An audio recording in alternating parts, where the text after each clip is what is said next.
Olá, bom dia. Aqui é Vivi Siqueira, psicanalista, e estamos aqui no quarto dia da série Ego, Amigo ou Inimigo. Eu tenho recebido bastantes mensagens me contando como está sendo a série e queria saber sua opinião, se está fazendo sentido para você. Sei que o tema é um pouco confuso, mas quero alertar vocês que no curso de autoconhecimento a gente também fala bastante sobre isso, né? Mas é importante que vocês tenham pelo menos um pouquinho de noção da existência dele, né? Um pouquinho de despertar. A partir de despertar outras coisas, se vocês pesquisarem na internet, vocês também vão achar, e são coisas bem interessantes. Então, ontem nós falamos dos amortecedores que são usados para que a gente escape um pouco da verdade, né? Fuja um pouco da realidade. E hoje nós vamos falar sobre os mecanismos de defesa, né?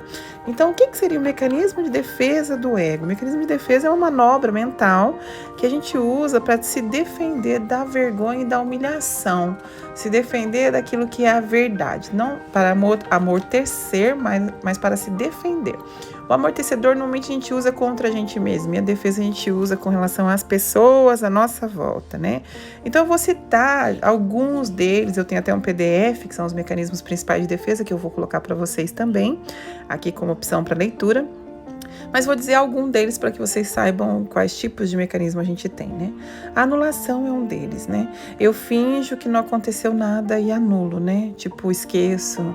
Nossa, não me recordo disso ter acontecido, ou coisas desse tipo. Isso é anulação.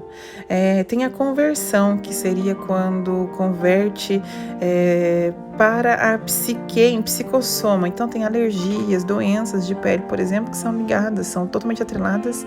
Tudo que sai na pele normalmente é atrelado à conversão. Converto para a minha pele, para o meu tecido, para aquilo que é aparente, aquilo que eu escondo internamente, meus medos, minhas dores, minha vergonha, né? E depois tem a somatização, que é quando essa conversão se transforma numa doença, e ela se chama somatização.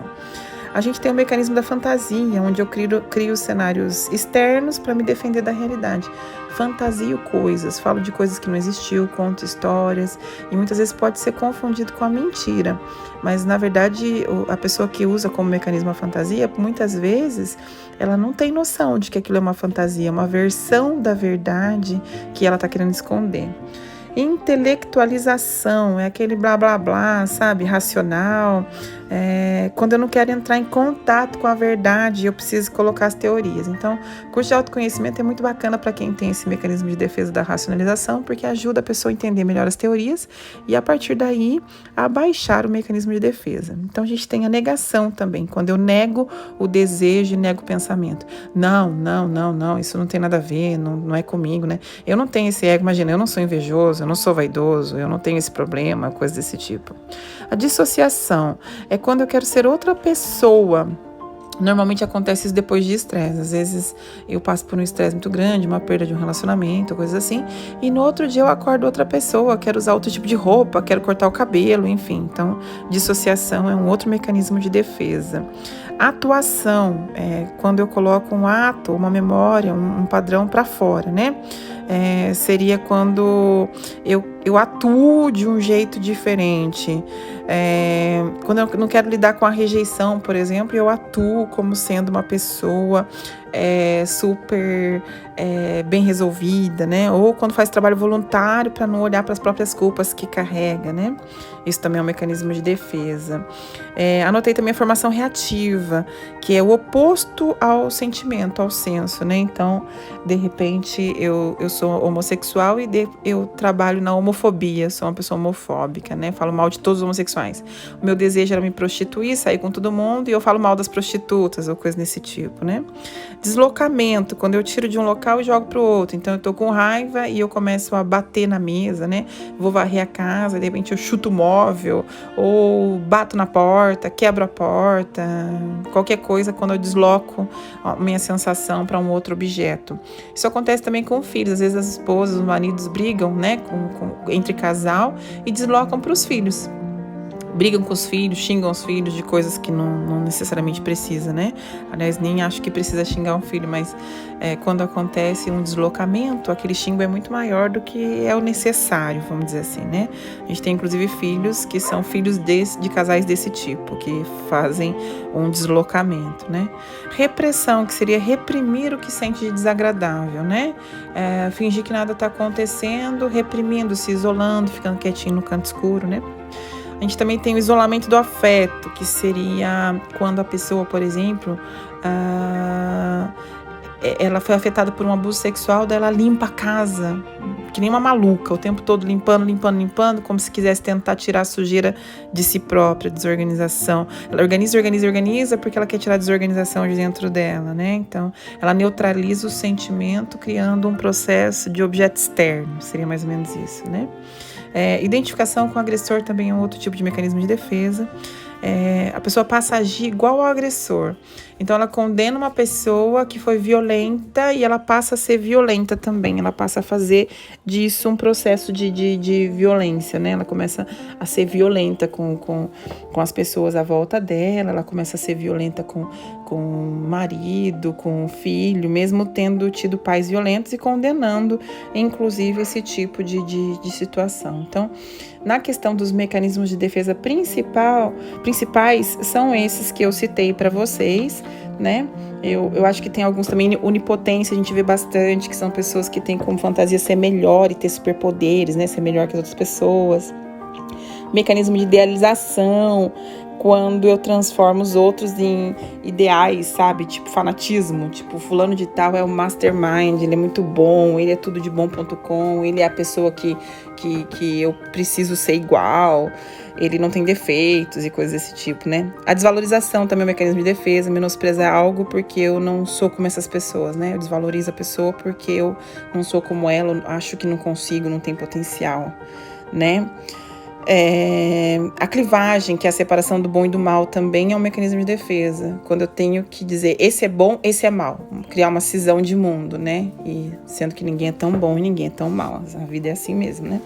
Introjeção também é um mecanismo de defesa. Eu passo a agir como dizem que eu sou, né? Então, as pessoas falam, como você é carente, aí você passa a ser carente. Ou, como você é burro, você passa a achar que você é burro. Coisa desse tipo.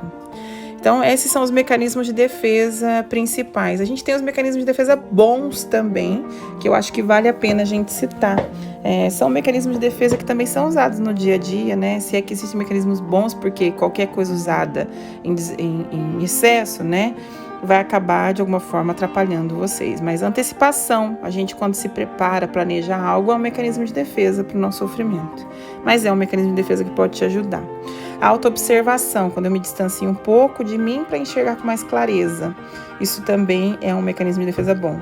A autoafirmação, eu afirmo o que quero, o que sou, o que faço, que daí me confere um sentimento de força, tipo, eu sou uma pessoa bacana, eu sou legal, eu sou forte, eu posso, eu quero, eu consigo, eu mereço, coisa desse tipo, né? A supressão, quando você põe na prateleira alguma coisa que você não quer mexer, mas que você sabe que existe, mas só que você está deixando de lado por aquele tempo, né? Existiram situações na minha vida, por exemplo, que eu fiz como supressão. Coisas que eu não podia mexer naquele momento, que não tinham condições de serem reparadas naquele momento, e eu deixei de lado, mas eu sabia que existia aquilo, mas estava fazendo aquilo conscientemente. A afiliação, que é quando você participa de grupos, né? Te dá um senso de pertencimento, isso também é um mecanismo de defesa bom, que pode te ajudar. O altruísmo também é um mecanismo de defesa bom, quando eu ajudo o outro com as minhas dores, né? Quando eu tenho uma maneira de doar amor e ajudar a pessoa a passar por uma dificuldade, de repente, que eu já passei, que eu tive na vida, né? Sublimação, quando eu tenho impulso destrutivo e transformo em produtivo. Por exemplo, um cirurgião plástico, que normalmente os cirurgiões, no geral, já passaram por muita agressão na infância, se tornam cirurgiões porque querem tirar essa agressividade de dentro, e são excelentes cirurgiões porque têm capacidade de gestir essa agressão, né? Então, tem esse tipo. Marcenaria é um tipo de sublimação. Música, artes, luta, né? Isso também são formas de sublimar. O humor também é um mecanismo de defesa positivo, né? A capacidade de rir da gente mesmo, de deixar leve a situação ou a coisa. Então, esses são os principais mecanismos de defesa do ego. E a gente utiliza, gente, todo o tempo todo, a vida toda. Isso não é um problema, desde que a gente tenha consciência de que eles existem. E eu te convido a refletir qual deles você usa mais, né? Qual desses mecanismos fazem mais sentido para você no seu dia a dia e entender que aquilo é uma defesa com relação ao seu ego para você não ter acesso à verdade que você sente. E quando eu falo a verdade, entenda que a verdade é uma verdade criada com base na sua leitura, né?